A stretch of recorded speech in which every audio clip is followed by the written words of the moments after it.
Viewers, എല്ലാവർക്കും ദിജോസ് വേൾഡിന്റെ പുതിയൊരു വീഡിയോയിലേക്ക് സ്വാഗതം. ഫിസിക്കൽ കോണ്ടാക്ട് ചെയ്ത് തൊട്ടടുത്ത ദിവസങ്ങളിൽ തന്നെ ഉണ്ടാകാൻ സാധ്യതയുള്ള പ്രഗ്നൻസി ലക്ഷണം. ഇതിനെപ്പറ്റി അറിയാൻ വേണ്ടിയിട്ട് പ്രഗ്നൻസി ട്രൈ ചെയ്യുന്ന എല്ലാവരും ഭയങ്കര ക്യൂരിയസ് ആയിട്ട് കാത്തിരിക്കാറുണ്ട്.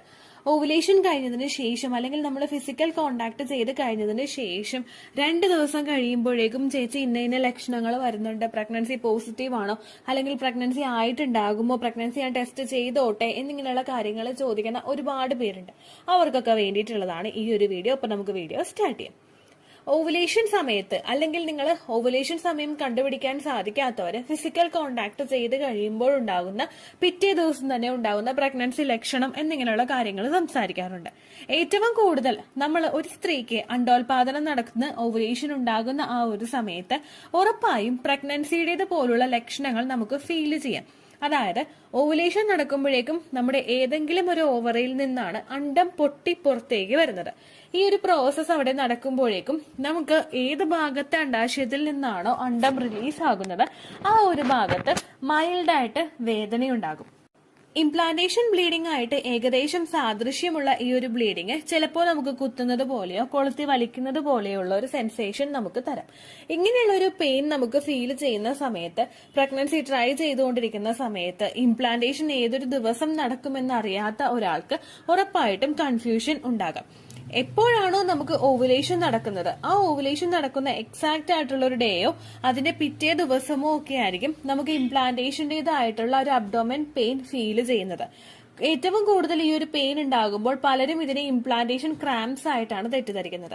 നിങ്ങളൊരു കാര്യം കൃത്യമായിട്ട് മനസ്സിലാക്കേണ്ടത് എന്താണെന്ന് വെച്ച് കഴിഞ്ഞാൽ, നിങ്ങൾ എപ്പോഴാണോ ഫിസിക്കൽ കോണ്ടാക്ട് ചെയ്യുന്നത് ആ സമയത്ത് അണ്ടവും ബീജവും നിങ്ങളുടെ സ്ത്രീ ശരീരത്തിൽ കൃത്യമായിട്ടുള്ള ആ സമയങ്ങളിൽ തന്നെ എത്തുന്നുണ്ടെങ്കിൽ വെറും 30 മിനിറ്റ് മതി നിങ്ങൾ ഫെർട്ടിലൈസേഷൻ നടക്കാൻ വേണ്ടിയിട്ട്. ഫെർട്ടിലൈസേഷൻ എന്ന് പറയുമ്പോഴേക്കും അണ്ടവും ബീജവും ജോയിൻ ചെയ്യാൻ വേണ്ടിയിട്ട്. എന്നാൽ പ്രഗ്നൻസിയുടേതായിട്ടുള്ള ലക്ഷണങ്ങൾ നമുക്ക് വരണമെങ്കിൽ നമ്മളുടെ ശരീരത്തിൽ ആ ഒരു ഓവുലേഷൻ നടന്നിട്ട് ഫെർട്ടിലൈസ്ഡ് ആയിട്ടുള്ള എഗ് യൂട്രസിന്റെ ലൈനിങ്ങിൽ വന്ന് അറ്റാച്ച് ആകണം. ഇത് നടക്കണമെങ്കിൽ ഓവുലേഷൻ കഴിഞ്ഞിട്ട് ഒരു 12 ദിവസമെങ്കിലും മാക്സിമം ഒരു ടൈം വേണ്ടിയിരിക്കണം. അതിനുശേഷം മാത്രമേ ഉണ്ടാവുകയുള്ളൂ. അപ്പോൾ എല്ലാവരും ചോദിക്കുന്ന കാര്യമുണ്ട്, അപ്പൊ ഈ പറയുന്ന ലക്ഷണങ്ങളോ? പ്രൊജസ്ട്രോണിന്റെ മെഡിസിൻ എടുക്കാത്തവർക്ക് ഇത്തരത്തിലുള്ള ലക്ഷണങ്ങൾ അനുഭവപ്പെടുമ്പോഴേക്കും അവര് പ്രഗ്നൻസിയുടെ ലക്ഷണമായിട്ട് തെറ്റിദ്ധരിക്കാറുണ്ട്. ഇങ്ങനെ ഉണ്ടാവാനായിട്ടുള്ള പ്രധാനപ്പെട്ട കാരണം എന്ന് പറയുന്നത്, ഓവുലേഷൻ നടക്കുന്ന സമയത്ത് നമ്മളിൽ ഉണ്ടാകുന്ന ഏറ്റവും ആദ്യത്തെ അബ്ഡോമൻ പെയിൻ, ഇതിനെ നമ്മൾ പ്രഗ്നൻസിയുടേതായിട്ട് തെറ്റിദ്ധരിക്കും. രണ്ടാമത്തെ റീസൺ എന്ന് പറയുന്നത് നമ്മളിൽ ഉണ്ടാകുന്ന ടെമ്പറേച്ചറിന്റെ ഹൈക്ക്. സാധാരണയായിട്ട് ബേസൽ ബോഡി ടെമ്പറേച്ചർ ചാർട്ട് ചെയ്യുന്നവർക്കൊക്കെ ഓവുലേഷൻ കഴിഞ്ഞു കഴിയുമ്പോഴേക്കും ജസ്റ്റ് ഒരു ഹൈക്ക് അവിടെ ഫീൽ ചെയ്യും. കാരണം പ്രൊജസ്ട്രോൺ ഹോർമോൺ ശരീരത്തിൽ കൂടുമ്പോഴേക്കും ഒരു ഹൈക്ക് അവിടെ ഉണ്ടാകും. ഒരു 0.4 ഡിഗ്രിയുടെയോ മാക്സിമം 0.6 ഡിഗ്രിയുടെയോ വ്യത്യാസം മാത്രമേ അവിടെ ഉണ്ടാവുകയുള്ളൂ. ഇങ്ങനെ ഒരു ബേസൽ ബോഡി ടെമ്പറേച്ചറിലെ വ്യത്യാസം ചാർട്ട് ചെയ്യുന്നവർക്ക് ചിലപ്പോൾ പ്രൊജസ്ട്രോൺ ഹോർമോണിന്റെ ഇൻക്രീസ് ശരീരത്തിൽ വരുമ്പോഴേക്കും ചെറുതായിട്ടൊരു ചൂട് അനുഭവപ്പെടുക. ഇങ്ങനെ വരുമ്പോഴേക്കും പലരും ഇത് പ്രഗ്നൻസി നടന്നതിന്റെയാണെന്ന് തെറ്റിദ്ധരിക്കാറുണ്ട്. മറ്റു ചില കാറ്റഗറിയിൽ നമുക്ക് വരുന്നത്, നമുക്ക് മൂഡ് സ്വിങ്സ് ഉണ്ടാകാം ചിലർക്ക്. കാരണം പ്രൊജസ്ട്രോൺ ഹോർമോൺ പെട്ടെന്ന് നമുക്ക് അത്രയും നാൾ വരെ നമ്മുടെ ശരീരത്തിൽ ഈസ്ട്രജൻ ഉണ്ടായി പെട്ടെന്ന് corpus luteum progesterone hormone produce ചെയ്യാനായിട്ടുള്ള കൗണ്ട് കൂട്ടി വരുന്നു. അങ്ങനെ വരുമ്പോഴേക്കും ആ ഒരു ഹൈക്ക് കൊണ്ട് ജസ്റ്റ് ഒരു ഹോർമോൺ ഷിഫ്റ്റ് ആ ഒരു സമയത്ത് ഓവുലേഷൻ അല്ലെങ്കിൽ ഓവുലേഷൻ കഴിഞ്ഞ് ലൂട്ടിയൽ ഫേസിന്റെ ഒരു ഹൈക്ക് പെട്ടെന്ന് അങ്ങോട്ടേക്ക് വരുമ്പോഴേക്കും ഇതിന്റെ ഭാഗമായിട്ട് പലർക്കും മൂഡ് സ്വിങ്സ് ഉണ്ടാകാം, വിശപ്പിലെ വ്യത്യാസം വരാം, ചിലർക്ക് ക്ഷീണം ഉണ്ടാവാം. ഒരിക്കലും ആ ലക്ഷണങ്ങൾ പിറ്റേ ദിവസം തന്നെ വെച്ചിട്ട് നമുക്കത് പ്രഗ്നൻസിയുടേതാണെന്ന് ഫൈൻഡ് ഔട്ട് ചെയ്യാനായിട്ട് സാധിക്കില്ല. ഈ 3 കാര്യങ്ങൾ ഓവുലേഷൻ കഴിഞ്ഞ് ഉടനെ തന്നെ പെട്ടെന്ന് അടുത്ത ദിവസം തന്നെ നമുക്കുണ്ടാവുന്ന പ്രഗ്നൻസി ലക്ഷണങ്ങളാണ്. മറ്റൊരു റീസൺ എന്ന് പറയുന്നത് നമ്മുടെ മൈൻഡാണ്. ഒരുപാട് പ്രഗ്നൻസി റിലേറ്റഡ് വീഡിയോസ് പല ചാനലുകളിൽ നമ്മൾ കയറി ഇറങ്ങി കാണുമ്പോൾ, ഈവൻ എന്റെ ചാനലിലാണെങ്കിൽ കൂടെ തന്നെയും ഒരുപാട് പ്രഗ്നൻസി ലക്ഷണങ്ങൾ ഭയങ്കര വിയേർഡായിട്ട് ഇതുവരെ ആരും അങ്ങനെ വീഡിയോസിൽ പറയാത്ത ഒരുപാട് പ്രഗ്നൻസി ലക്ഷണങ്ങളെ പറ്റിയിട്ട് പറയുന്നുണ്ട്.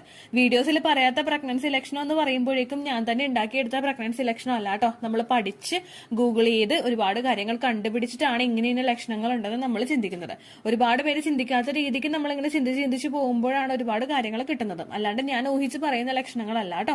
അപ്പോ ഇത്തരത്തിലുള്ള ലക്ഷണങ്ങളൊക്കെ നമ്മൾ വീഡിയോസ് ഒക്കെ കേൾക്കുന്നു. ഒരുപാട് ചാനലുകളിൽ നമ്മൾ കയറി ഇറങ്ങിയ വീഡിയോസ് ഒക്കെ കേട്ട് എല്ലാം നമ്മൾ ചിന്തിക്കുമ്പോഴേക്കും നമ്മുടെ മൈൻഡ് തന്നെ ചിന്തിക്കാനായിട്ട് തുടങ്ങും. ചെറുതായിട്ടൊരു തലവേദന വന്നു കഴിഞ്ഞാൽ ഇത് ഇംപ്ലാന്റേഷന്റെ ആണ്, അല്ലെങ്കിൽ ചെറുതായിട്ടൊരു വയറുവേദന വന്നു കഴിഞ്ഞാൽ ഇത് ഇംപ്ലാന്റേഷന്റെ ആണ്, അല്ലെങ്കിൽ നമ്മൾ എക്സ്പെക്ട് ചെയ്യുന്നത് മറ്റു പല കാര്യങ്ങളായിരിക്കും. ചിലപ്പോൾ നമ്മൾ ചെറുതായിട്ടൊരു മുഖക്കുരു വരുന്നു, ഇത് പീരിയഡ്സിന്റെ ആയിരിക്കും. ഇങ്ങനെ നമ്മൾ ഓവറായിട്ട് തിങ്ക് ചെയ്യാനായിട്ട് തുടങ്ങുമ്പോഴേക്കും മൈന്യൂട്ടായിട്ട് നമ്മൾ ചിലപ്പോൾ ചെയ്യുന്ന ജോലികളുടെ കാര്യങ്ങൾ കൊണ്ട് നമുക്ക് ഉണ്ടാകുന്ന എന്തെങ്കിലും ബുദ്ധിമുട്ടുകൾ, അല്ലെങ്കിൽ കുമ്പിട്ടൊന്ന് നിവർന്നു കഴിയുമ്പോൾ വയറൊന്ന് കൊളുത്തി പിടിക്കുന്നത് കാണുമ്പോൾ നമ്മളിത് ഇംപ്ലാന്റേഷൻ ആയിട്ട് തെറ്റിദ്ധരിക്കുന്നു, നമ്മുടെ മൈൻഡ് തന്നെ സങ്കല്പിച്ച് വെക്കുന്നു. ഇങ്ങനെയുള്ള ഒരുപാട് കാര്യങ്ങൾ കൊണ്ട് നമുക്ക് ഇത്തരത്തിലുള്ള വ്യത്യാസങ്ങളും അനുഭവപ്പെടാം. ഒരിക്കലും പ്രഗ്നൻസി നമ്മൾ ട്രൈ ചെയ്യുന്ന സമയത്ത് ഇംപ്ലാന്റേഷൻ കഴിഞ്ഞിട്ട് അല്ലെങ്കിൽ ഫിസിക്കൽ കോണ്ടാക്ട് കഴിഞ്ഞിട്ട് തൊട്ടടുത്ത ദിവസങ്ങളിൽ നമുക്ക് പ്രഗ്നൻസിയുടേതായിട്ടുള്ള ലക്ഷണങ്ങൾ ഉണ്ടാവില്ല. അത് നിങ്ങൾ ഉറപ്പായിട്ടും മനസ്സിലാക്കണം. ഈ സമയത്ത് അപ്പൊ നമ്മൾ നമ്മുടെ ശരീരത്തിന് കൊടുക്കേണ്ടത് എന്താണ്? ഇംപ്ലാന്റേഷൻ സക്സസ്ഫുൾ ആകാൻ വേണ്ടിയിട്ട് നമുക്ക് എങ്ങനെയൊക്കെ ശരീരത്തിനെ സപ്പോർട്ട് ചെയ്ത് കൊടുക്കാൻ പറ്റുമോ ആ കാര്യങ്ങൾ ചെയ്യുക.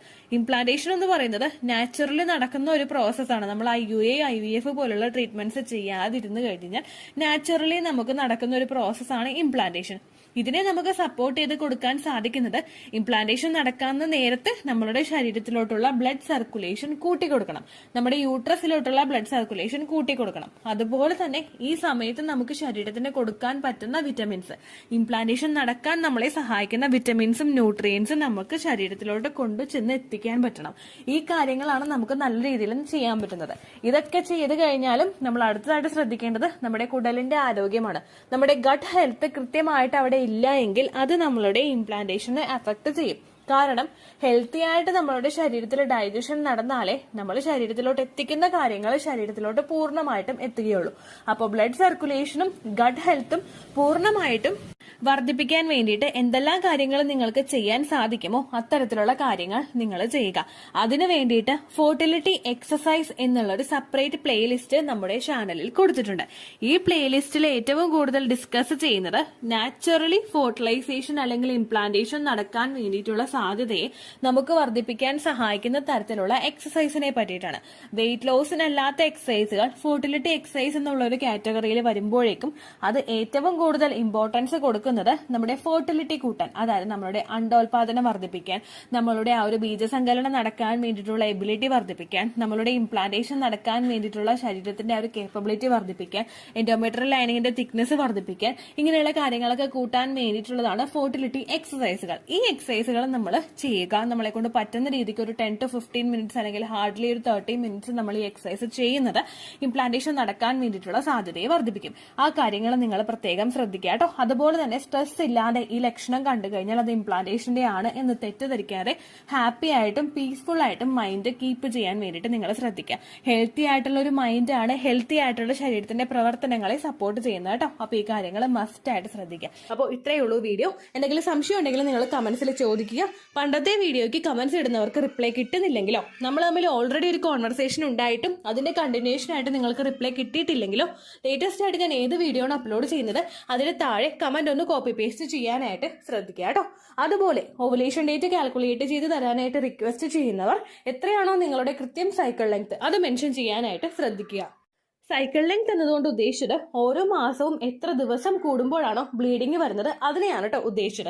അതായത് ജനുവരിയിൽ നിങ്ങൾക്ക് ഒരു 1-ാം തീയതിയാണ് ബ്ലീഡിങ് വന്നതെങ്കിൽ, ഫെബ്രുവരിയിൽ നിങ്ങൾക്ക് 2-ാം തീയതിയാണ് ബ്ലീഡിങ് വരുന്നതെങ്കിൽ, ജനുവരി 1-ന് ഡേ 1 ആയിട്ട് എടുത്ത് ഫെബ്രുവരി 2 വരെ എത്ര ദിവസമുണ്ടോ അത് എണ്ണി പറയുന്നതാണ് സൈക്കിൾ ലെങ്ത് എന്നതുകൊണ്ട് ഉദ്ദേശിച്ചത് കേട്ടോ.